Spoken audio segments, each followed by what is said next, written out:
Alright everybody, hope you're all doing well. Just out here in the countryside yet again with a little wolf husky. Christmas Eve, so I hope you're all enjoying that. Now, I've seen a lot of comments over the last couple of months. Eddie Hearn is having a real bad year, arguably his worst year since he entered professional boxing as a promoter. Now, of course, there may be some truth to that. May well be, of course. The highlight standouts will be the whole Conor Benn situation, absolutely. The fact that he tried to put on the fight with Chris Eubank Jr., regardless of the fact that there were 2 failed tests.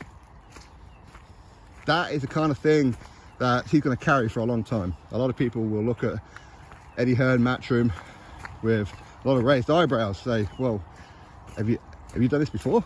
Would you do it again? So his reputation has taken a hit. At the same time, if we're going to be talking about fights, then you have to remember he's a global promoter. As a global promoter, yes, some home fighters, some British fighters, for example, would have lost.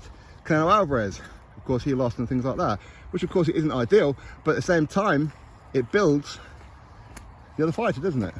And I know for a fact that if a fighter is going to fight a Matchroom fighter, again, a lot of the time, not every time, but a lot of the time, Matchroom will say, okay, but if you beat our fighter, then we have you under contract for the next 2-3 fights or however it's going to be, right?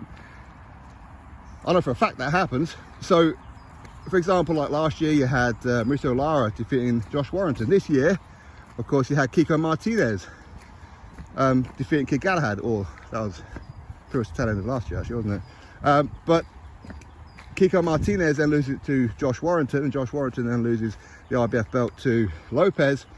Well, what happens there is that as a global promoter, you've now got Lopez, for example, who can headline a show in Mexico, wherever. Much like Mauricio Lara, headline a show in Mexico, of course, where Eddie Hearn wants to put on a lot of shows. So, as a global promoter, do you think he really cares that Josh Warrington lost? Nah, not really. Because Josh Warrington, he's going to continue to be a headliner anyway, okay? And now he's got other headliners. You see the knock-on effect of it, which is exactly what a global promoter needs, right? Of course, the Lawrence Coley situation, again, depending on where you sit with that one and what side of the story you believe or whatever else. Has that made Eddie Hearn look bad? The fact that he's trying to keep fighters in contracts when quite clearly they want out. You could look at it that way. In other words, you could say he's absolutely correct. Because at the end of the day, if you've got a contract, fulfill your contract, right? Many different scenarios have happened with Eddie Hearn Matchroom this year. Again, you know, just to clarify, when I say Eddie Hearn, of course I do mean Matchroom. But, you know, he's been accused of buying referees and judges and whatever else by Jake Paul and other people. So no, it hasn't been a great year for him, but at the same time, there are some standout moments, there are. I'm a little shocked.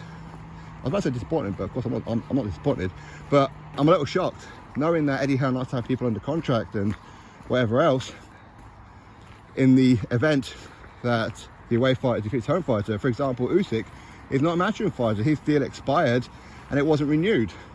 Maybe Eddie Hearn tried to renew it, but Usyk didn't want to know, because now Eddie Hearn is not involved in the Usyk Fury fight, is he? He won't be involved in that undisputed fight. Where had he had Usyk under contract, then he would have been in some capacity, right? So there are missed opportunities, that's for sure. But at the same time, there are plenty of things for him to talk about this year. Most notably, of course, you've got Lee Wood. He really propelled himself, didn't he? You know, that victory over Michael Conlan, hell of a fight, arguably a fight of the year, right? Of course, has since now been promoted to WBA Super Champion after Leo Santa Cruz vacated the belt, or I'm not entirely of the situation, but he should have lost that belt a long time ago, right? So Lee Wood is on the rise. He really is. You know, Keith Taylor headlined Madison Square Garden.